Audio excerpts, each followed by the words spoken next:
kali dalam satu hari. Tuah sudah cedera parah. Sedangkan saingannya, He-Man, baru hendak mula berlawan.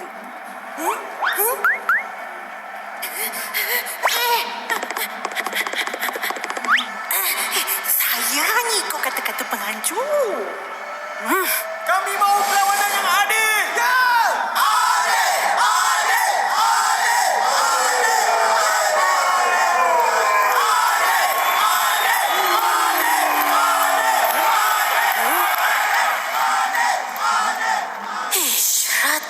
Ratu. Kacau. Sudin. Baik, bos. Aku dengar ni. Aku cakap macam ni.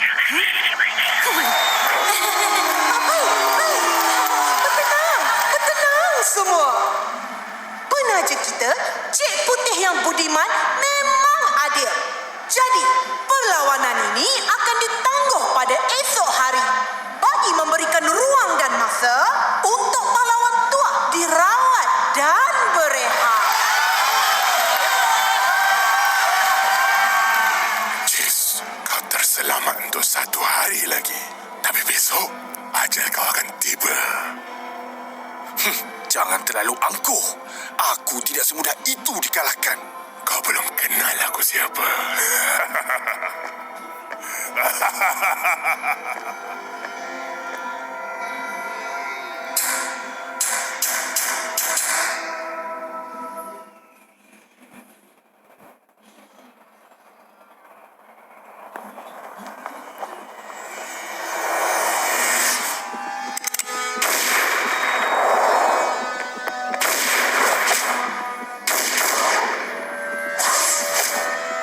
Tumpukan gegar bumi.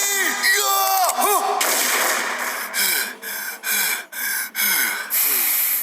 Gerak-geri dan tembakannya lagi pantas dari pencak-pencak aku. Apa yang difikirkan tu? Oh, kau Ratu. Buat apa kau datang sini? Rindukan aku ke? Jangan perasan, ya? Aku ada soalan tentang kau dan Jebat. Boleh? Maaf, aku tak ada masa nak melayan kau. Aku nak fikirkan cara nak melawan He-Man nanti.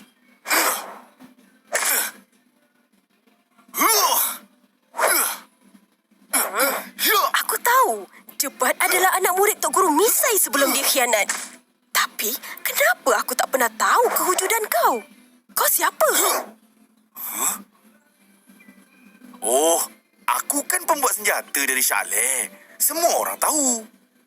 Tapi, aku nak tahu siapa tuah di sebalik pembuat senjata dari Shah Alam tu dan apa pertalian kau dengan Jebat.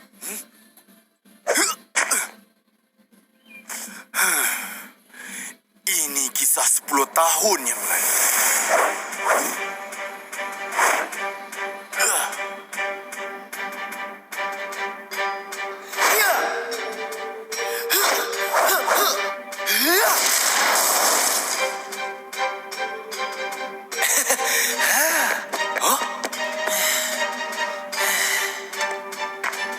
Tuah, pergi ambilkan air untuk ayah.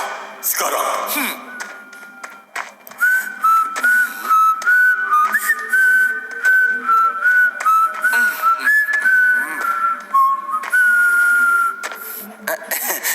Maaf, lambat. Maaf, lambat. Maaf, lambat. Maaf, lambat. Maaf, Tok, lambat. Jebat!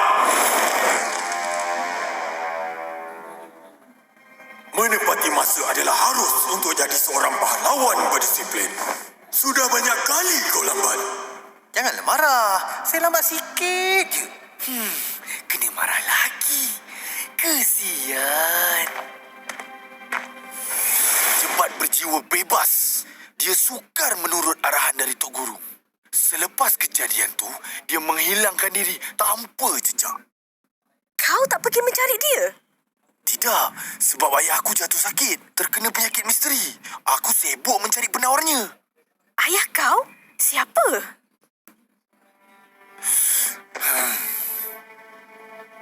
Pahlawan legenda Tok Guru Misai. adalah ayahku.